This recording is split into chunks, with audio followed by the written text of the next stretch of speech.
ফাকুৱাৰ গীত কেনে ধৰণৰ অকণমান গুণগুণাই দিব পাৰিব নেকি? ফাকুৱাৰ গীতসমূহ এনেকুৱা কুখেলে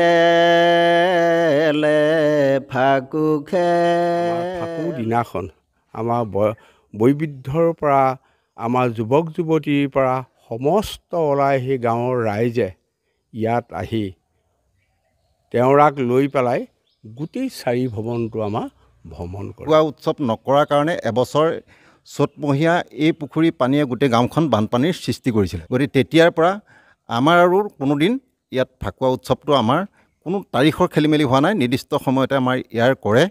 আৰু যিটো আগৰ পৰা পৰম্পৰা চলি আছে, আজিৰ পৰা 450 বছৰ আগৰ পৰা এই ফাকুৱা উৎসৱটো আমাৰ ইয়াত চলি আহিছে। ফাকুৱা যিটো ফাগুন মাহৰ পূৰ্ণিমা তিথিত ইয়াক উদযাপন কৰা হয় আৰু ইয়াৰ শাস্ত্ৰসন্মত বহুখিনি কাহিনী আছে। ফাগুন মাহৰ পূৰ্ণিমা তিথিৰ দিনাই অসমৰ বিভিন্ন প্ৰান্তৰ সত্ৰ দৌলসমূহত উদযাপন কৰা হয় ৰঙৰ উৎসৱ ফাকুৱা নাইবা দৌল উৎসৱ। ভাৰতবৰ্ষৰ প্ৰায়বোৰ ৰাজ্যতে হোলী উৎসৱ নাইবা ফাল্গুণোৎসৱ পালন কৰা হয় যদিও অসমত মহাপুৰুষ শ্ৰীমন্ত শংকৰদেৱ গুৰুজনাই 21 বছৰ বয়সত কীৰ্তনঘৰ স্থাপনৰ হেতু মাটি চহাইছিল আৰু এভাগ শিলামূৰ্তি লাভ কৰিছিল আৰু তেতিয়াৰ পৰাই বৰদোৱাত ফাল্গুণোৎসৱ উদযাপন কৰিছিল বুলি প্ৰবাদ আছে। আনহাতে ফাগুন মাহৰ পূৰ্ণিমা তিথিৰ দিনা বৰদোৱা থানৰ পাতেকবাৰীৰ পৰা বলোৰাম আত্ৰৈক মকুৱাপুৰলৈ পঠিয়াই 7টা কড়িৰ বিনিময়ত 7 কলহ প্ৰাকৃতিক ফাকুগুৰি আনি এই দৌল উৎসৱ পালন কৰিছিল। এতিয়াৰে পৰা ৰীতি নীতি আৰু পৰম্পৰাগতভাৱে বৰদোৱাত উদযাপন কৰি অহা হৈছে দৌল উৎসৱ নাইবা দেউল।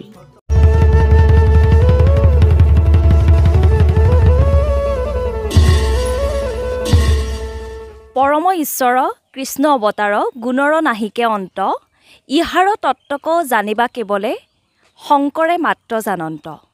মহাপুৰুষ শ্ৰীমন্ত শংকৰদেৱ গুৰুজনাই এক শৰণ হৰিনাম ধৰ্ম প্ৰচাৰৰ হেতু ভক্তি আন্দোলনৰ সময়ত আমাৰ এই ধৰ্ম আৰু এখোজ আগুৱাই নিবলৈ দৌল উৎসৱক সাংস্কৃতিক উপাদান হিচাপে দাঙি ধৰিছিল। মহাপুৰুষ গুৰুজনাই বৰদোৱাত 3 দিনীয়াকৈ দৌল উৎসৱ পালন কৰিছিল। তাৰে প্ৰথম দিনা আছিল মেহদাহ যজ্ঞ অৰ্থাৎ বহ্ন উৎসৱ আৰু দ্বিতীয় দিনা আছিল দৌল গোবিন্দক ফাকু প্ৰদান আৰু গীত মাত আৰু তৃতীয় দিনা আছিল দৌল যাত্ৰা আৰু সমূহীয়া ফাকু খেল। দৌল উৎসৱৰ প্ৰথম দিনা গীত মাতেৰে বহ্ন উৎসৱ পালন কৰা হয়। এই দিনটোতে বৰদোৱাৰ কৃষ্ণ গোসাঁই মূৰ্তিভাগ মূল কীৰ্তনঘৰৰ পৰা সুগন্ধি দ্ৰব্য দুগ্ধৰে স্নান কৰাই নতুন বস্ত্ৰ অলংকাৰেৰে সজাই দবা কাহ মংগল উৰুলিৰে আদৰি আনি গুৰুজনাৰ স্মৃতি বিজড়িত শিলিখা বৃক্ষৰ তলৰ অস্থায়ী মণ্ডপত স্থাপন কৰা হয়। মাংগলিক কাৰ্য সমাপনৰ পাছতেই ফাকু দি ভকতসকলে আশীৰ্বাদ লয়। বিয়লি পুনৰ গোসাঁইক আদৰা হয়। তাৰ পাছৰ দিনা আৰম্ভ হয় দৌল যাত্ৰা। দৌল যাত্ৰাৰ দিনা সুসজ্জিত ৰথত কৃষ্ণ গোসাঁইক উঠাই মাংগলিক ৰীতি নীতি আৰু খোলতাল শংখধ্বনিৰে দৌল মন্দিৰলৈ লৈ যোৱা হয়। তাৰ পাছত পুনৰ গোসাঁইৰ উভতনি যাত্ৰা আৰম্ভ হয়। যাত্ৰাৰ পথত ধূপ ধূনা শৰাই শলিতাৰে ভক্তিভাৱেৰে ভক্তগণে বাট চাই ৰৈ থাকে। এনেদৰে ঘূৰি ফুৰি ভাগৰুৱা গোসাঁই পুনৰ কীৰ্তনঘৰৰ মূল প্ৰৱেশদ্বাৰত উপস্থিত হয় আৰু ভক্তগণে নানা স্তুতি মিনতিৰে গোসাঁইক সেৱা জনাই পুনৰ কীৰ্তনঘৰত স্থাপন কৰা হয়। এয়া যেন ফাগুনৰ বতৰ, প্ৰকৃতিৰ বুকুত চাৰিওদিশে ৰঙা কৰি ফুলিল পলাশ মদাৰ, বাট পৰি ৰোৱা নাই যেন শিমলু জোপাও। ফাগুনৰো আছে এক নিজস্ব স্বকীয় বৈশিষ্ট্য। এই ফাগুন মাহৰ পূৰ্ণিমাতেই মহাপুৰুষ গুৰুজনাই 21 বছৰ বয়সত বৰদোৱাত এই ফাল্গুণোৎসৱ পালন কৰিছিল। দ্বিতীয়তে বৈকুণ্ঠপুৰী বৰপেটা সত্ৰত এই দৌল উৎসৱ পালন কৰিছিল মথুৰা দাস বুঢ়া ভকত আতাই 1518 শকত। দিনাৰ পৰাই বৰপেটা সত্ৰত জাক জমকতাৰে পৰম্পৰাগতভাৱে দৌল উৎসৱ পালন কৰা হয়। স্থানীয় ভাষাত এই উৎসৱক দেউল বুলি কোৱা হয়। ধৰ্মীয় আচাৰ ভক্তিৰক আৰু লোক পৰম্পৰাৰ অপূৰ্ব সমাহাৰেই হ'ল এই বৰপেটা দৌল উৎসৱৰ বৈশিষ্ট্য। ইয়াৰ সমান্তৰালভাৱে অসমৰ বিভিন্ন প্ৰান্তৰ সত্ৰসমূহতো দৌল উৎসৱ পালন কৰা হয়। আজি আমি উপস্থিত আছোঁ লখিমপুৰ জিলাৰ নাৰায়ণপুৰত অৱস্থিত শ্ৰী শ্ৰী বদলা পদ্ম আতাৰ জন্মস্থান সক্ৰাহী সত্ৰত। ইয়াতনো কেনেকৈ দৌল উৎসৱ পালন কৰা হয় বা এওঁলোকৰ ৰীতি নীতি পৰম্পৰানো কি তাৰ বিষয়ে ক্ষুদ্ৰতম আভাস আমি জানিবলৈ কিছু চেষ্টা কৰিছোঁ। আমাৰ লগত সক্ৰাহী সত্ৰৰ মুক্তিয়াৰ উপস্থিত আছে। তেওঁৰ পৰা আমি জানিব বিচাৰিম এই সক্ৰাহী সত্ৰত কেনেকৈনো দৌল উৎসৱ পালন কৰা হয়। প্ৰথমতে আপোনাক দৌল উৎসৱৰ শুভকামনা জনাইছোঁ। আপোনালোকৰ এই সক্ৰাহী সত্ৰত কেনেকৈনো দৌল উৎসৱ পালন কৰা হয় আৰু কেতিয়াৰ পৰা পালন কৰা হৈছে সেই বিষয়ে চমুকৈ যদি আপোনালোকে আমাক অকণমান কয় আমি জানিবলৈ খুব আগ্ৰহী। ধন্যবাদ। মই জয় জয় আপোনালোকৰ টুডে লাইফলৈ মই মোৰ ভক্তিবান সেৱা মই আগবঢ়াইছোঁ। আমাৰ এই দৌল উৎসৱটো অৱশ্যে মই কিমান দিনৰ পৰা হৈছে এই কথাটো আমি নাজানো, কাৰণ আমি এতিয়াহে আমাৰ পিতৃ পিতামহ আৰু তাতকৈও আগৰ পৰা এটা পুৰুষ ইয়াত 1468 খ্ৰীষ্টাব্দত যেতিয়া ইয়াত জন্মগ্ৰহণ কৰিছিলে আৰু ইয়াত জন্মগ্ৰহণ কৰি তেওঁ বাল্যকালটো ইয়াত খটাই দফলাৰ লগত যুঁজ বাগৰ কৰি তেওঁ দফলাক জিনি পেলাই আহি ইয়াত থাকি ইয়াৰ পৰা যেতিয়া আমাৰ মাধৱ পুৰুষ গুৰুজনাই তেখেতক লগ পায়, লগ পোৱাৰ পিছত তেখেত যেতিয়া আমাৰ ভাটিলৈ গৈছে, গৈ আমাৰ বৰপতা সত্ৰৰ মধুপুৰ সত্ৰৰ বৰপতা সত্ৰতে তেওঁ গুৰু ধৰ্ম সকলোবিলাক লৈছে আৰু মহাপুৰুষ গুৰুজনে নিজৰ আমাৰ বহাপুৰ মাধৱ পুৰুষক কৈছে যে আমি 4 গুটি মাৰিছিলোঁ, তাৰে 3 ঘণ্ট চাপিলে 1 ঘণ্টা নাচাপিলে আমি বকুণ্ঠ উঠিব হ'ল, তোমাৰ হন্তে চাপিব, তুমি তাল মাল সকলোখিনি দি উজনি বাপুৰ ঘৰলৈ তেখেতক পঠাই দিবা। এই ধৰ্মটো তেখেতে ৰাখিব। আৰু সেই তেতিয়াৰ পৰাই সেই যুগৰ পৰাই এই ইয়াত আমাৰ এই ফাকু উৎসৱটো তেতিয়াৰ পৰাই আৰম্ভ হৈছে, তেতিয়াৰ পৰাই চলি আছে, আজিলৈকে চলি আছে। আমাৰ গাঁৱৰ ইয়াত প্ৰায় এতিয়া 150 ঘৰ মানুহ আছে। আমাৰ ফাকু দিনাখন আমাৰ বৈবিধ্যৰ পৰা আমাৰ যুৱক যুৱতীৰ পৰা সমস্ত ওলাই সেই গাঁৱৰ ৰাইজে ইয়াত আহি তেওঁৰাক লৈ পেলাই গোটেই 4 ভৱনটো আমাৰ ভ্ৰমণ কৰে, কৰি আকৌ সেৱা সৎকাৰ কৰি পেলাই আমি জেগাত থওঁ।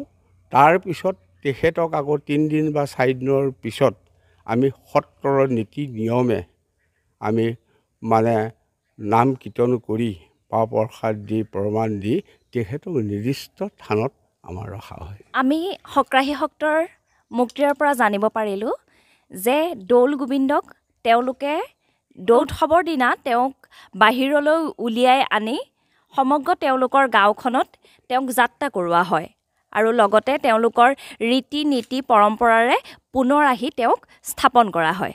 আমি সক্ৰাহী সত্ৰৰ মুক্তিৰ পৰা আৰু এটা কথা জানিব বিচাৰিম, আপোনালোকৰ যি দৌল গোবিন্দ তেওঁক ফাল্গু সনা হয় বা তেওঁক প্ৰদান কৰা হয়, সেই ফাল্গু বজাৰৰ পৰা কিনা ফাল্গু আৰু তেওঁক প্ৰদান কৰা ফাল্গুৰ মাজত কিবা পাৰ্থক্য আছে নেকি?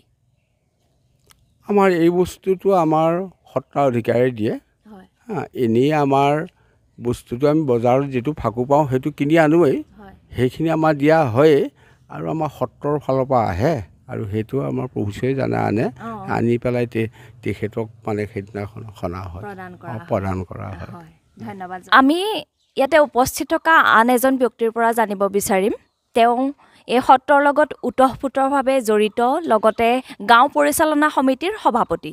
তেওঁৰ পৰা আমি জানিব বিচাৰিম। প্ৰথমে আপোনাক ফাল্গু উৎসৱৰ শুভেচ্ছা জনাইছোঁ। ধন্যবাদ।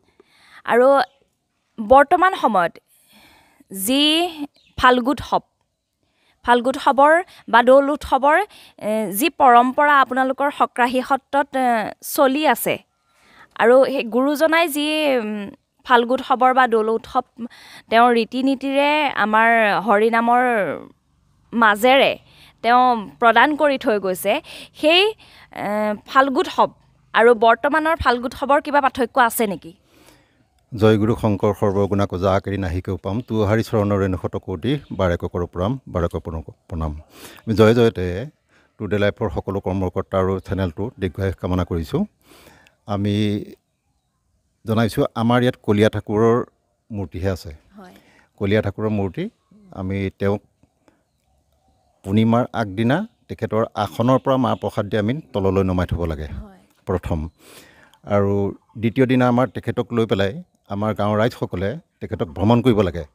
যদি আমাৰ ভ্ৰমণ কৰা নহয় তেতিয়াহ'লে এই গাঁওখনত এয়া দেখাইছোঁ, এয়া আটাপুৰুষৰ চৰিত্ৰ পুথিয়ে ঢুকি নোপোৱা কিছুমান কথা ইয়াত আছে। আধ্যাত্মিক দৰ্শন জনশ্ৰুতি আছে। এই আটাপুখুৰী পানী এবছৰ আমাৰ ফাকুৱা বুলি কওঁ আমি, ফাকুৱা উৎসৱ নকৰাৰ কাৰণে এবছৰ চ'তমহীয়া এই পুখুৰী পানীয়ে গোটেই গাঁওখন বানপানীৰ সৃষ্টি কৰিছিলে আৰু ভয়াতুৰ হৈছিলে। গোটেই মানুহ ৰাতি এনেকৈ ভৰি দিছে তলত পানী গোটেই ঘৰৰ ভিতৰত। গতিকে তেতিয়াৰ পৰা আমাৰ আৰু কোনোদিন ইয়াত ফাকুৱা উৎসৱটো আমাৰ কোনো তাৰিখৰ খেলি মেলি হোৱা নাই, নিৰ্দিষ্ট সময়তে আমাৰ ইয়াৰ কৰে। আৰু যিটো আগৰ পৰা পৰম্পৰা চলি আছে, আজিৰ পৰা 450 বছৰ আগৰ পৰা এই ফাকুৱা উৎসৱটো আমাৰ ইয়াত চলি আহিছে।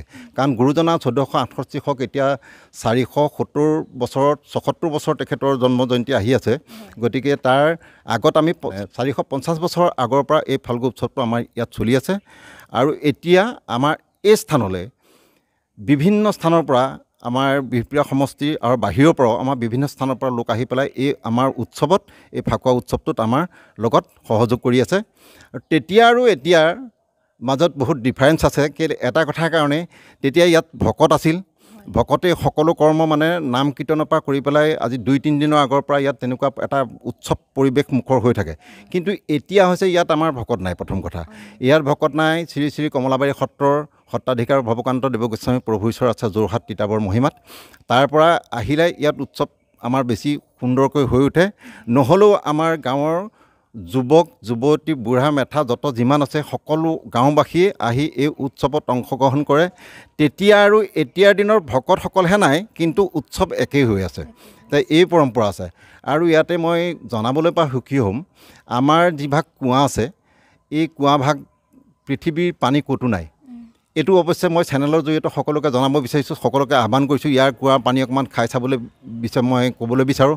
কাৰণ মহাপুৰুষ মাধৱদেৱে সেই কুঁৱাৰ থকা জেগাটোৰ এজোপা পদ্মফুল আছিলে, সেইকাৰণে পদ্মতাৰ নামে জনা যায়। পদ্মফুল থকা সেই স্থানতে কুঁৱাভাগ পৰিছে। আৰু আধ্যাত্মিকে যদি পানীকণ খুব সুন্দৰভাৱে খাব জানে তেতিয়া সেই পদ্মফুলৰ চেণ্টটো আহে। আৰু তাৰ কুঁৱাটোৰ সিফালে আছে আমাৰ আটাৰ মাহ ধোৱা পুখুৰী, তাতে মাহ ধুইছিলে। এয়া আটাৰ নামত এইটো আটা পুখুৰী।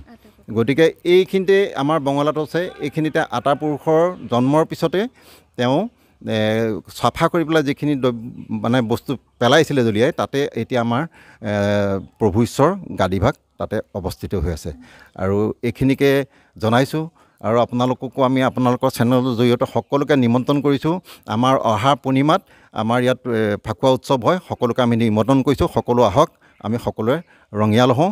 আৰু সকলো দেশবাসীৰ যি মহামাৰীয়ে মানে মানুহক আক্ৰান্ত কৰিছে সেইখিনি এই ফাকুৱাতে যাতে সকলো নিৰ্মূল হওক, এই তাৰ কামনা কৰি পেলাই মই সকলোকে ধন্যবাদ জনাই মোৰ ক'বলগীয়া আশা সামৰণি মাৰিছোঁ। আচলতে মহিমামণ্ডিত সক্ৰাহী সত্ৰত যদি ফাল্গু উৎসৱ বা দৌল উৎসৱ নাইবা তেওঁলোকে স্থানীয় ভাষাত ফাকুৱা বুলি কয়, এই ফাকুৱা পালন কৰা নহয়, তেতিয়া ইয়াত যি আটা পুখুৰী অৱস্থিত আছে, আটা পুখুৰী, সেই আটা পুখুৰী পানীয়ে সমগ্ৰ গোটেই গাঁওখন তিয়াই পেলায় আৰু লগতে অমংগলৰ সৃষ্টি হয় বুলি তেওঁলোকৰ লোকবিশ্বাস আছে। গতিকে এই ফাকুৱা উৎসৱত সক্ৰাহী সত্ৰৰ ৰাইজসকলে অসমবাসী সকলোকে আমন্ত্ৰণ জনাইছে, সহযোগ কৰিবলৈ জনাইছে। আৰু দেশৰ যি মাৰি মৰক বা দুৰাৰোগ্য সেই ফাকুৱা উৎসৱতেই যেন নাইকিয়া হওক তেওঁলোকে কামনা কৰিছে। আৰু ইয়াতে আমাৰ মহিমামণ্ডিত নাৰায়ণপুৰস্থিত সক্ৰাহী সত্ৰত মাধৱদেৱ গুৰুজনাই অৱস্থিত কৰি যোৱা এটা কুঁৱা আছে আৰু সেই কুঁৱাতে পদ্মফুল ছিল বুলি তেওঁলোকৰ লোকবিশ্বাস আছে।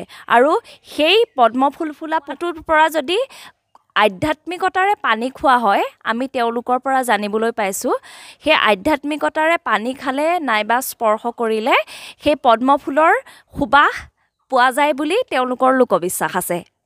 আৰু দৌল উৎসৱৰ শুভকামনা সমূহ অসমবাসীলৈ সক্ৰাহী সত্ৰৰ তৰফৰ পৰা সমূহ ৰাইজে জনাইছে।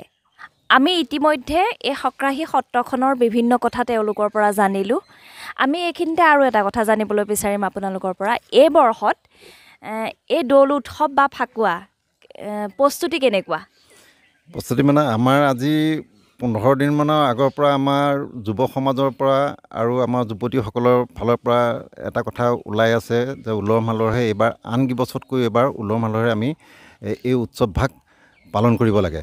কাৰণ আমাৰ এই পৰম্পৰা যদি কৰা নহয় তেতিয়াহ'লে আমাৰ অমংগলৰ সৃষ্টি হোৱাটো এইটো অনিবাৰ্য, মানে তেনেকুৱা পাইছোঁ। আৰু আমাৰ জনশ্ৰুতি আছে। তাৰ ওপৰত যদি আমি এই কথাটো গোটেই গাঁওখনৰ যদি এপাক ঘূৰোৱা নাযায়, তেওঁ কৈছে আটাপুৰুষে আমাৰ ইয়াতে এজন নামঘৰী আছিলে উমাই বৰা বুলি কয়। তেখেতে ইয়াতেই জন্ম, ইয়াতেই থাকি ইয়াতেই মৃত্যুবৰণ কৰিছে, এই স্থানতেই। তেখেতক সপোনত দেখুৱাইছিলে যে আমাৰ কলীয়া ঠাকুৰৰ মূৰ্তিত এই কোচলা বনটো, এইটো যিটো বন আছে ইয়াত বনগুটি লাগি থাকে। বনগুটি গুচাওঁতে এতিয়া ক'লে যে মই সদায় গুচাওঁ, তোমাৰ সদায় এইটো বনগুটিটো কিয় লাগি থাকে? তেতিয়া মই আজিৰ পৰা নুগুচাওঁ, তুমি যদি এইখিনি কৰিবলৈ বিচাৰিছা তেতিয়া মই আজিৰ পৰা বন নুগুচাওঁ, তুমি কেনেকৈ এনেকৈয়ে থাকিবা।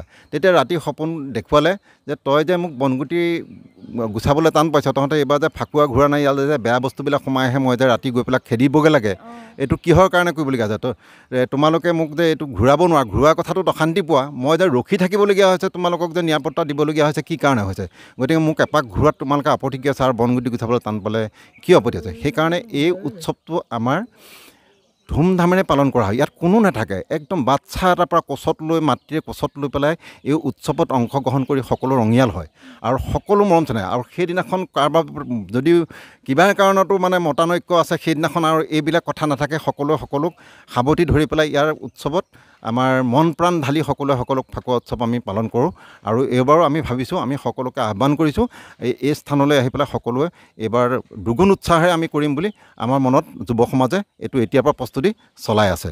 আৰু লগতে মই এষাৰ কথা ক'বলৈ থাকি গৈছে, কাৰণ এই চেনেলৰ জৰিয়তে এই কথাটো যদি প্ৰচাৰ নহয়, আমাৰ অসমৰ বৈষ্ণৱ যুগৰ তৃতীয়জনা মহাপুৰুষ বদলা পদ্মতাৰ জন্মস্থানখন আজি এনেকুৱা অৱস্থাত থকা কাৰণে আমি দুখ অনুভৱ কৰিছোঁ। কাৰণ চৰকাৰৰ সুদৃষ্টি ইয়াত পৰিব হ'ল।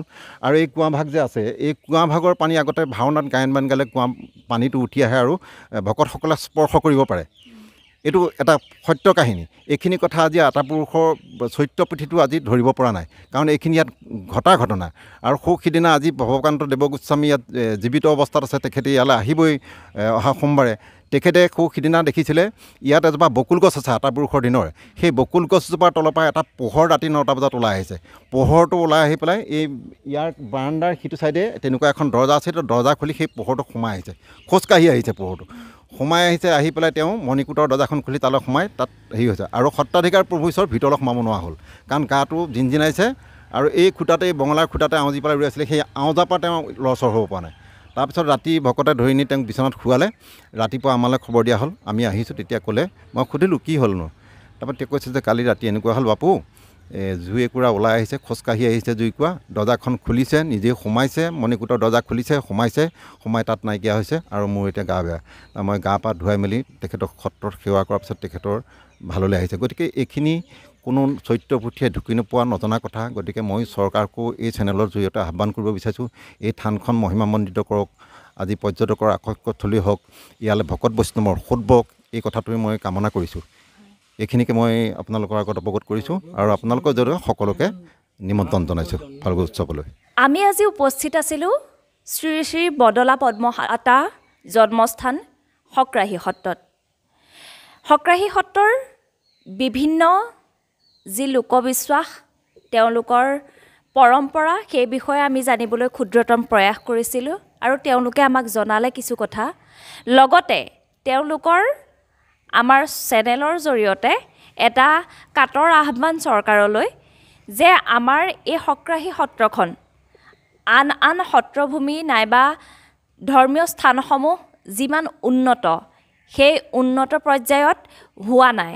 এই সক্ৰাহী সত্ৰখন পৰ্যটকৰ ক্ষেত্ৰ হৈ পৰক, তাৰ বাবে তেওঁলোকৰ কাটৰ আহ্বান। সক্ৰাহী সত্ৰখন এখন মহিমামণ্ডিত থান। গতিকে এই সত্ৰখনত যি মনোকামনাৰে সেৱা ধৰা হয় নাইবা নৈবেদ্য আগবঢ়োৱা হয়, সকলোৰে মনোবাঞ্ছা পূৰণ হয়। সেইবাবে ইয়াৰ লোকসকলৰ লোকবিশ্বাস আছে আৰু তেওঁলোকে স্থানীয় লোকসকলে জনাইছে যে তেওঁলোকৰ এই সক্ৰাহী সত্ৰখন যদি পৰ্যটকৰ ক্ষেত্ৰলৈ ৰূপান্তৰিত কৰিব পাৰে তেতিয়া নথৈ সুখী হ'ব আৰু এই সত্ৰখন অসমৰ এখন অন্যতম পৰ্যটন ক্ষেত্ৰ হৈ পৰিব বুলি তেওঁলোকে আশা কৰিছে। ইমান সময় আজি উপস্থিত আছিলোঁ শ্ৰী শ্ৰী বদলা পদ্ম আতাৰ জন্মস্থান সক্ৰাহী সত্ৰত আৰু আমাৰ লগত উপস্থিত আছিল এই সক্ৰাহী সত্ৰৰ মুক্তিয়াৰ গাঁও পৰিচালনা সমিতিৰ সভাপতি আৰু লগতে স্থানীয় লোকসকল। তেওঁলোকে সমূহ অসমবাসীলৈ ফাকুৱাৰ আন্তৰিক শুভকামনা জনোৱাৰ লগতে তেওঁলোকে আমাৰ টুডে লাইভক ইমানখিনি সময় দিয়াৰ বাবে আৰু ফাকুৱা নাইবা দৌল উৎসৱৰ তেওঁলোকৰ যি পৰম্পৰা সেই পৰম্পৰাৰ বিষয়ে আমাক জনোৱাৰ বাবে আমি আমাৰ চেনেলৰ ফালৰ পৰা আন্তৰিকতাৰে ধন্যবাদ জনাইছোঁ। লগতে সমূহ অসমবাসীলৈ সক্ৰাহী সত্ৰৰ মুক্তিয়াৰ গাঁও পৰিচালনা সমিতিৰ সভাপতি আৰু স্থানীয় লোকসকলৰ লগত মই মামু কাকতিয়েও সমূহ অসমবাসীলৈ ফাকুৱাৰ আন্তৰিক শুভকামনা জনাইছোঁ। এতিয়া আমি আপোনালোকক লৈ যাব বিচাৰিছোঁ ঐতিহাসিক শ্ৰী শ্ৰী বদলা পদ্ম আতা সত্ৰলৈ।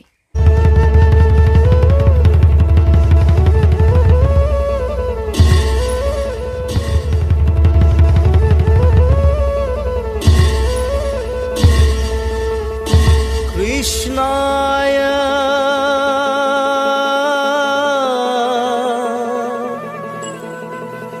वासुदेवाय देवकी नंदनाय। নিগুণ কৃষ্ণৰ গুণৰ প্ৰকাশ কৰিলা শ্ৰীশংকৰে শ্ৰৱণ কীৰ্তন কৰি মহাসুখে পাপীও সংসাৰতৰে।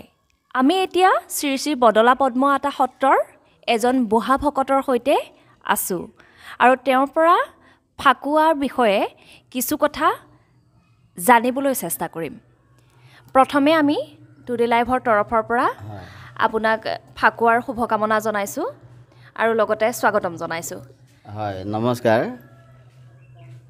ফাকুৱা এই বদলা পদ্ম আতা সত্ৰ অৰ্থাৎ উদাসীন সত্ৰ যিমানকেইখন আছে সিমানকেইখনতে ফাকুৱা উৎসৱটো পালন কৰা হয়।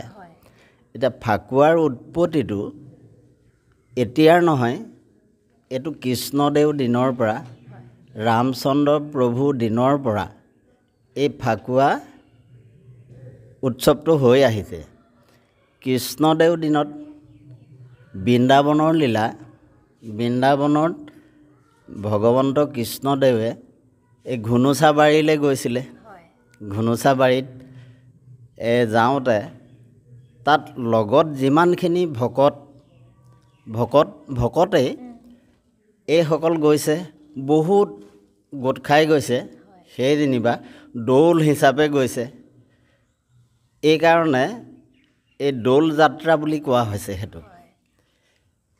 এতিয়া ঘুনুচা বাৰীত গৈ কৃষ্ণদেৱে এনিশা আছে বোলে, ঘুনুচা বাৰীত এনিশা আছে। বাকী লগত যিসকল গৈছিলে দৌল যাত্ৰা কৰি কৃষ্ণৰ যিখিনি গুণ গৰিমা, যিখিনি গুণ যশ সেইখিনি গাই গাই আনন্দ উৎসৱ কৰি গৈছে, সেইকাৰণে দৌল যাত্ৰা বুলি কৈছে। এতিয়া পিছৰ পৰ্যায়ত গুৰুজনাৰ দিৱসত গুৰুজনাই যেতিয়া অৱতাৰ হ'ল, গুৰু অৱতাৰ হ'ল, হৈ পেলাই কীৰ্তন ঘৰ, ৰঙিয়াল গৃহ এইসকল নিৰ্মাণ কৰিছে। সেইসকলৰ যোগেদি যেতিয়া কীৰ্তন ঘৰ সাজিবলৈ যেতিয়া মাটি চহাইছে, কিমান চাহ হাল বাই পেলাই মাটি চহাব লাগে, এই মাটি চহাওঁতে এই বিষ্ণু মূৰ্তি পালে।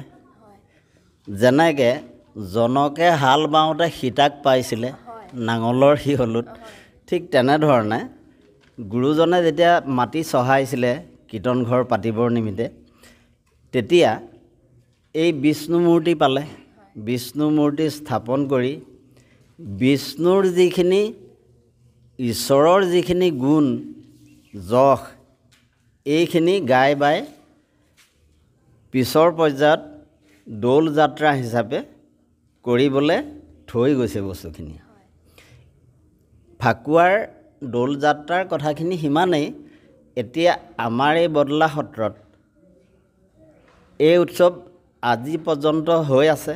ফাকুৱা উৎসৱ এই শ্ৰী শ্ৰী বদলা পদ্মনাথ সত্ৰত আপোনালোকৰ সত্ৰীয়া যি পৰম্পৰা ৰীতি নীতি সেই ৰীতি নীতিৰে পালন কৰা হয়নে? ৰীতি নীতি মতে পালন কৰা হৈছে, পালন কৰা হৈ আহিছে, হ'বও। যেতিয়ালৈকে এই সত্ৰ থাকিব তেতিয়ালৈকে সদায় সেই ব্যৱস্থা থাকিব। পৰম্পৰা ৰীতি নীতিৰ মাধ্যমে কামখিনি চলি আছে এতিয়ালৈকে। ফাকুৱা এতিয়া বৰ্তমান আমি ফাকুৱা খেলাটো নহয়, ফাকুৱা যিটো তিথি যিটো উৎসৱ সেই উৎসৱটো আমি পালন কৰা হৈছে। আমি সেইটো কীৰ্তন ঘৰ পালন কৰিম যেনিবা। পালন কেনেকৈ কৰিম? এই ফাকুৱা তিথিৰ দিনাখন এই কীৰ্তনৰ ভাগ আছে, আকৌ ঘোষাৰ ভাগ আছে, তেনেকৈ সেইমতে গাব লাগিব। যেনেকৈ এই ঘোষা গাবলগীয়া হ'লে দৈৱকী নন্দন মোৰ বান্ধৱয়ে, নন্দেৰ নন্দন মোৰ বান্ধৱয়ে, সেইজনেই কৰিছিলে সেইখিনি। ফাকু খেলাটো সেইজনেই কৰিছিলে। এতেকে এই তিথি পালন কৰাৰ ক্ষেত্ৰত সেইখিনি গাব লাগিব। আৰু তিথিটো আমি পালন কৰি আজিলৈকে সৈতে পালন কৰি থকা হৈছে। ফাকুৱা বুলি ক'লে তেনেকৈ পালন কৰা হৈছে। মানে শ্ৰী শ্ৰী বদলা পদ্মনাথ সত্ৰত ফাকুৱা খেলা নহয়, কিন্তু সেই ফাকুৱাৰ যি উৎসৱ সেই উৎসৱ তিথিমতে তেওঁলোকে পালন কৰে কীৰ্তন ঘৰত।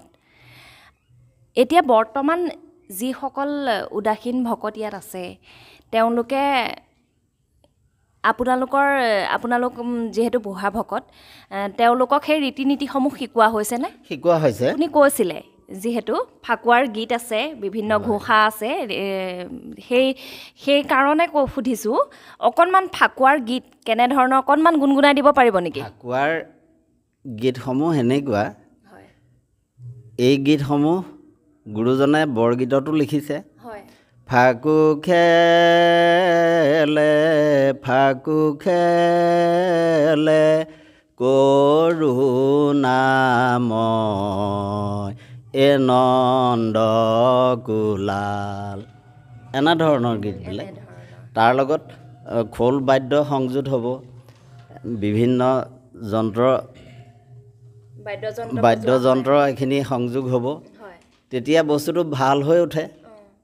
এনেই গাই দিলে ইমান এটা ভাল নালাগিব। এই যেতিয়া সকলোখিনি সংযোগ হ'ব তেতিয়া বস্তুটো ভাল লাগিব। সৰহকৈ মানুহ গোট খাব, মানুহ গোট খালে সকলোৱে যেতিয়া গাব এটা আনন্দ উৎসৱ এটা হৈ পৰে। এই এনেকুৱা কথাবিলাক তেনেকৈ কৰি অহা হৈছে। আগততো বহুতেই কৰা হৈছিলে। ইয়াত যিসকল ভকত আছিলে তেওঁলোকেতো সেইটো বহুত উলহ মালহেৰে কৰিছিলে।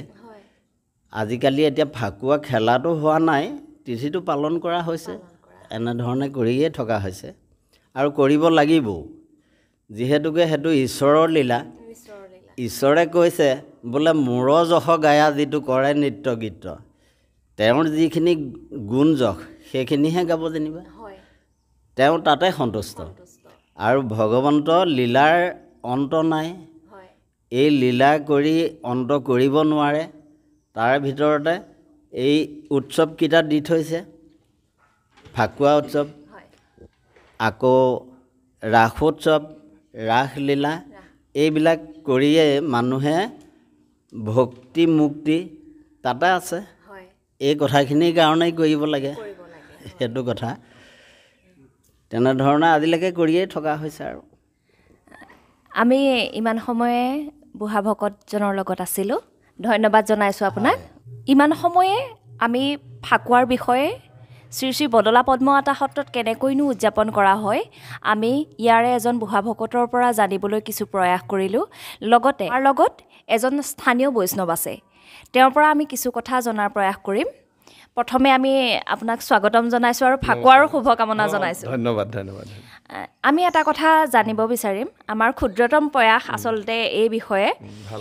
হয়, আমি দেখি আহিছোঁ ফাকুৱা উৎসৱ পালন কৰি থকা হয়। আমাৰ নাৰায়ণপুৰস্থিত সক্ৰাহী সত্ৰত ফাকুৱা খেলা হয়, ধুনীয়াকৈ পালন কৰা হয়। আৰু আমি ইতিমধ্যে বুঢ়া ভকত ডাঙৰীয়াৰ পৰা আমি জানিব পাৰিলোঁ যে ইয়াত ফাকুৱাৰ তিথি পালন কৰা হয় কীৰ্তন ঘৰত।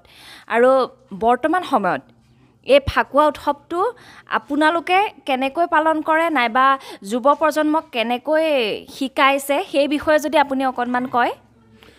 কৃষ্ণ, আপোনালোকক ধন্যবাদ জ্ঞাপন কৰিছোঁ। আচলতে ইতিমধ্যে আমাৰ বুঢ়াগতে গোটেই কথাখিনি কৈছে, তথাপিতো মই যিটো এটা ফল্গোৎসৱ যিটো ফাকুৱা যিটো ফাগুন মাহৰ পূৰ্ণিমা তিথিত ইয়াক উদযাপন কৰা হয়। আৰু ইয়াৰ শাস্ত্ৰসন্মত বহুখিনি মানে কাহিনী আছে। আৰু এই কাহিনীবিলাকৰ প্ৰথম কাহিনী হ'ল কিন্তু যে যেতিয়া কংসৰ কাৰাগাৰত কৃষ্ণৰ জন্ম হ'ল, জন্ম হোৱাৰ পাছতেই নন্দদেৱে কৃষ্ণক আনি পেলাই গোকুলৰ নন্দৰ ঘৰত থ'লে যশোদাৰ কাষত। আৰু এই কথাটো যোগমায়ে আকাশীবাণীয়ে ক'লে, কংসক ক'লে। কংসই ইতিমধ্যে গম পালে যে য'তে ত'তে তোৰ প্ৰাণবৰী আজি ৰাতি জন্ম হৈছে আৰু সেই সন্তানৰ হাতত তোৰ কোনো দিন তই সাৰিব নোৱাৰিবি, তোৰ মৃত্যু হ'ব, এনেকৈ বুলি ক'লে। এইটো ভয় খালে কংসই। ভয় খাই পেলাই তেওঁ চিন্তা কৰিলে। চিন্তা কৰি কৰি কৰি কৰি তেওঁৰ যিবিলাক পালি পোহৰী আছিলে ৰাক্ষসগণ, সেই ৰাক্ষসসকলক নিমন্ত্ৰণ কৰি আনিলে। নিমন্ত্ৰণ কৰি আনি পেলাই তেওঁলোকক ক'লে যে এনেকুৱা এটা আকাশীবাণী শুনিলোঁ, গতিকে আজি যোৱা ৰাত্ৰি জগতৰ ঈশ্বৰৰ জন্ম হৈছে, দৈৱকীৰ অষ্টম পুত্ৰ হিচাপে। আৰু এই ক'ত জন্ম হৈছে? কৃষ্ণ। গতিকে কৃষ্ণক বিচাৰি তোমালোকে হত্যা কৰিব লাগিব। আৰু যদি তোমালোকে সেই সন্তানক হত্যা কৰিব পাৰা, তেতিয়া মোৰ অৰ্ধৰাজ্য তোমালোকক দান কৰা হ'ব, এনেকৈ বুলি হুকুম দিলে। তাৰপিছত প্ৰথমতে পুতনাৰ পাল পৰিল। পুতনাই বিচাৰি বিচাৰি গৈ গৈ গোকুল পালেগৈ। গোকুলত কৃষ্ণক যশোদাই শুৱাই থৈছে। আৰু সেই চেগতে কোনো নথকাৰ সুযোগ লৈ পুতনাই কৃষ্ণক কোলাত লৈ তেওঁৰ যি বিষ পাণ, সেই বিষ পাণ কৰাই কৃষ্ণক বধ কৰা মানস কৰিলে। যেতিয়া মানস কৰিলে, মানস কৰাৰ পাছতে কৃষ্ণক কোলাত ল'লে, বিষ স্তন দিলে। স্তন পান কৰি কৃষ্ণক মাৰিবৰ কাৰণে যিটো প্ৰয়াস, কিন্তু তাৰ সম্পূৰ্ণ বিপৰীত হ'ল। বিপৰীত হৈ পেলাই পুতনাকে কৃষ্ণই বধ কৰিলে। আৰু পুতনাক যেতিয়া বধ কৰিলে, বধ কৰাৰ পাছত তাৰমানে গোকুলত এটা আনন্দৰ জোৱাৰ উঠিল। সকলো গোকুলবাসীয়ে এই ফল্গোৎসৱ পালন কৰিলে, ৰং খেলিলে, ৰং খেলি পেলাই আনন্দ কৰিলে। সেইটো এটা কাহিনী। অন্য এটা কাহিনী মতে কৃষ্ণৰ প্ৰাণবৈৰী হ'ল এই হিৰণ্যকশিপু আৰু হিৰণ্যাক্ষ আৰু হিৰণ্যকশিপু।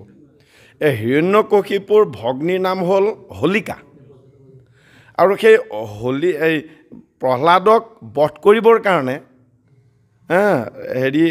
হিৰণ্যকশিপুৱে হোলিকাক দায়িত্ব দিলে যে তুমি প্ৰহ্লাদক বধ কৰিব লাগিব, এনেকৈ বুলি ক'লে। তো হোলিকা আহিলে। হোলিকা আহি হোলিকাৰ এটা গুণ আছিলে, তেওঁক বৰ দি থোৱা আছিলে যে অগ্নিৰ মাজত প্ৰৱেশ কৰিলেও হোলিকাক কিন্তু অগ্নিয়ে পুৰিব নোৱাৰিব। সেইটো আছিলে, সেই প্ৰবাদ আছিলে। সেইকাৰণে মানে প্ৰহ্লাদক হোলিকাই কোলাত ল'লে, কোলাত লৈ পেলাই অগ্নিৰ মাজত প্ৰৱেশ কৰিলে। অগ্নিৰ মাজত প্ৰৱেশ কৰাৰ পাছতো কিন্তু হোলিকাৰ গাতো জুই নালাগে, সেইটো তেওঁৰ এটা হেৰি আছে, মানে বৰ দিয়া আছে। আৰু কিন্তু প্ৰহ্লাদো কৃষ্ণৰ কৃপাত প্ৰহ্লাদৰ গাতো জুই নালাগিলে। নলগাত তেতিয়াতো হোলিকাটো আচৰিত হ'ল, যাতে এইটো কেনেকুৱা ধৰণৰ কথা। তেতিয়া হোলিকাই প্ৰহ্লাদৰ চৰণত পৰি পেলাই ক্ষমা ভিক্ষা কৰিলে, মোক এনেকুৱা তেনেকুৱা কথা মোক দায়িত্ব দিয়া হৈছিল তোমাক বধ কৰিবৰ কাৰণে, গতিকে মই তোমাক চিনি নাপালোঁ, তুমি যে পৰম পিতা পৰমেশ্বৰ একান্ত ভক্ত সেই কথাটো মই নাজানিলোঁ, গতিকে তুমি মোক ক্ষমা কৰিব লাগে, এনেকৈ বুলি যেতিয়া ক'লে, কোৱাৰ পাছতেই তেতিয়া প্ৰহ্লাদে হোলিকাক বৰ দিলে যে ফাগুন মাহৰ প্ৰত্যেক পূৰ্ণিমাৰ তিথিত তোমাক লৈ পেলাই এটা উৎসৱ কৰিব জনসাধাৰণে, ভক্তসকলে। আৰু সেই উৎসৱটোৰ নাম হ'ব হোলী। আচলতে এইখিনি লোকৰ প্ৰবাদ, এইটো লোকৰ প্ৰবাদ নহয়, এইটো শাস্ত্ৰসন্মত। শাস্ত্ৰত আছে এইটো, এই পুৰাণৰ কাহিনী এইবিলাক, পুৰাণত এইবিলাক উল্লেখ আছে। গতিকে এইবিলাক হ'ল প্ৰবাদ। আৰু আমাৰ এতিয়া বুঢ়া ভকতে কৈছে, আমাৰ অসমত প্ৰথম হোলী উৎসৱ উদযাপন কৰিছিল মহাপুৰুষ শ্ৰীমন্ত শংকৰ গুৰুজনাই বৰদোৱাত। মানে তেওঁ গুৰুগী বনাবৰ কাৰণে মাটি খান্দোতেনে এভাগে বিগ্ৰহ পালে, কৃষ্ণৰ মূৰ্তি এভাগ পালে, আৰু সেই মূৰ্তিভাগ পাই পেলাই তেওঁ আনন্দ পাই পেলাই গোটেইখিনিকে মাতিলে, চোৱা চোৱা ঈশ্বৰ অৱতাৰ হৈছে বুলি কৈ পেলাই সেই মূৰ্তিভাগ প্ৰতিষ্ঠা কৰিলে। প্ৰতিষ্ঠা কৰি তাতেই তেওঁ হোলী উৎসৱ তেনেধৰণে উদযাপন কৰিবলৈ ল'লে। তাৰ পৰৱৰ্তী সময়ত মথুৰাদাস বুঢ়াগোহাঁই বৰপেটাত হোলী উৎসৱ আৰম্ভ কৰিলে। বৰপেটাত মানে একেবাৰে কৃষ্ণ অৱতাৰৰ যিটো কাহিনী, সেই চৰিত্ৰক লৈ পেলাই মানে বৰপেটাত তাত তেনেধৰণে উদযাপন কৰাৰ ব্যৱস্থা কৰিলে মথুৰাদাস বুঢ়াগোহাঁই। তাৰমানে কৃষ্ণই একেদিনাই ঘূৰি আহিবলৈ ল'লে। ঘুনুচাই কান্দি কাটি তেওঁক মানে সেৱা জনালে যে তুমি মোক, মোৰ পিতৃ বিয়োগ হ'ল, মাতৃ বিয়োগ হ'ল, ভাই আছিলে, ভগ্নী আছিলে, সকলোবিলাক পৰলোকলৈ গতি কৰিলে, মই অকলশৰীয়া। আৰু তেওঁলোক মৃত্যুৰ সময়ত ঘুনুচাৰ পিতৃ মাতৃয়ে তেওঁ কৈছে যে তোমাক চঞ্জাই থৈ গৈছে, মোক তোমাক চঞ্জাই থৈ গৈছে, গতিকে তুমি আহিলা আৰু আহি মোক ইয়াত অকলশৰী তুমি যাবলৈ ওলালা। তাৰমানে কান্দি কান্দি মানে কৃষ্ণৰ চৰণত পৰি পেলাই তেওঁ প্ৰাণ বিশেষ আৰু 2 দিনমান তুমি থাকি যোৱাচোন। এনেকৈ কৰাৰ কাৰণে কৃষ্ণ যেনিবা 7 দিন ঘুনুচাৰ ঘৰত থাকিলে। 7 দিনৰ মূৰত যেতিয়া ঘূৰি আহিছে, ঘূৰি আহোঁতেনে লক্ষীয়ে কিয় থাকিব 7 দিন, এনেকৈ বোলে লক্ষীৰ খং উঠিলে। এইটো আৰু আমাৰ সাংসাৰিক এটা এইবিলাক সকলোৱে জানে, এইটো পাৰিবাৰিক এটা এটা আছে, আচলতে গোসাঁই মায়া, সেইখিনি মায়া, এইটো ভক্তিৰ মায়া, এইবিলাক আধ্যাত্মিক কথা। এইবোৰ আধ্যাত্মিক চৰ্চন কৰিবলৈ গ'লে ইয়াৰ অৰ্থ বেলেগ হৈ পৰিব, কিন্তু এটা বাহ্যিক দৃষ্টিত এইখিনি কাহিনীখিনি আমি কৈছোঁ কথাটো। তাৰপাছতে গৈ পেলাই আহিলে লক্ষী ফলীয়া যিখিনি ভকত আছিলে সকলোৱে সোমাবলৈ নিদিয়া হ'ল এতিয়া কীৰ্তন ঘৰত। তাৰমানে লক্ষীৰ গৃহত সোমাবলৈ নিদিয়া হ'ল। 2 পক্ষৰ মাজত হতাহতি লাগিল। হতাহতি লাগোঁতেনে লক্ষী ফলীয়া ভকতসকল হাৰি ঘাটিল। ঘটাতে কৃষ্ণ আহি পেলাই কীৰ্তন ঘৰত সোমাল। সেইটো হ'ল বৰপেটাৰ হোলী উৎসৱ। তাৰ বৰ্তমানেও এয়া বৰপেটাত আছে একদম 7 দিন তেওঁলোকৰ, 7 দিন ধৰি একদম একে সুন্দৰভাৱে তেওঁলোকে থিয় নাম হোলী গীত এইবিলাক বৰ সুন্দৰকৈ তেওঁলোকে তাত পৰিৱেশন কৰে। তেওঁলোকে এইটো এক্সট্ৰা আছে। তাৰপিছতে আমাৰ সত্ৰত আজিৰ পৰা 80 বছৰৰ আগত আমাৰ ইয়াত যি বিগ্ৰহ মূৰ্তি আছে, এই বিগ্ৰহ মূৰ্তি লৈ আমাৰ ইয়াত মইনাআটৈ বুঢ়াভকত বুলি এজন আছিলে, তাৰপাছতে আপোনাৰ মহৰামতৈ বুঢ়াভকত আছিলে, মাধৰামতৈ বুঢ়াভকত আছিলে, এনেকৈ আমাৰ ইয়াত ৰসেশ্বৰাতৈ বুঢ়াভকত আছিলে, আমাৰ মহিকান্তদেৱ সত্ৰাধিকাৰ প্ৰভু ঈশ্বৰ আছিলে। তেখেতসকলৰ দিনত এই বিগ্ৰহ উলিয়াই আসনৰ ভিতৰত বহাই পেলাই ইয়াত আমাৰ প্ৰদক্ষিণ কৰিছিলে। ফাকু খেলিছিলে তেতিয়া, সেই সময় আজিৰ পৰা 80 বছৰমান আগত ফাকু খেলিছিলে। কিন্তু পৰম্পৰাগতভাৱে যেতিয়া মানুহবিলাকৰ ইয়াৰ প্ৰতি এটা মানে বৈৰাগ্য ভাৱৰ নিচিনা এটা হোৱাৰ কাৰণে ইতিমধ্যে যেনিবা সেই ব্যৱস্থাটো আমাৰ ইয়াত নোহোৱা হ'ল। নোহোৱা হোৱাৰ পাছতে আমাৰ কীৰ্তন বুঢ়াগোহাঁইতে কোৱাৰ দৰে কীৰ্তন ঘৰতেই আমাৰ এই ফল্গু উৎসৱটো সুন্দৰভাৱে পালন কৰা হয়। ইয়াত নিৰ্দিষ্ট ঘোষা আছে, নিৰ্দিষ্ট কীৰ্তন আছে। এতিয়া কীৰ্তনৰ এটা ধৰক এই ৰঙে ফাকু খেলে চৈতন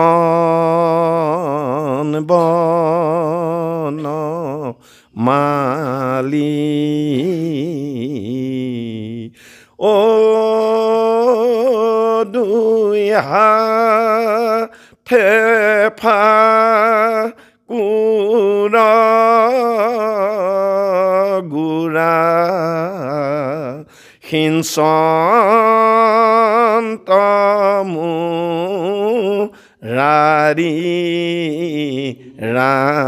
ৰাম, ৰঙে ফাকু খেলে চৈতন বনমালী। সেইদিনা আমাৰ এইটো কীৰ্তন দিব ইয়াত। আপুনি খুব সুন্দৰভাৱে আচলতে কথাখিনি আমাক জনালে। আপোনাক আন্তৰিকতাৰে ধন্যবাদ জনাইছোঁ, লগতে পুনৰবাৰ ফাকুৱাৰ শুভেচ্ছা জনাইছোঁ। ইয়াৰ লগে লগে শ্ৰী শ্ৰী বদলা পদ্ম আতা সত্ৰৰ পৰা আমি বিদায় মাগিছোঁ। এই আপাহতে টুডে লাইভৰ তৰফৰ পৰা সমূহ অসমবাসীলৈ ফাল্গু উৎসৱৰ তথা দৌল উৎসৱৰ আন্তৰিক শুভেচ্ছা আৰু ভক্তিভৰা সেৱা জনাইছোঁ। সকলোৰে জীৱন ৰঙেৰে উপচি পৰক।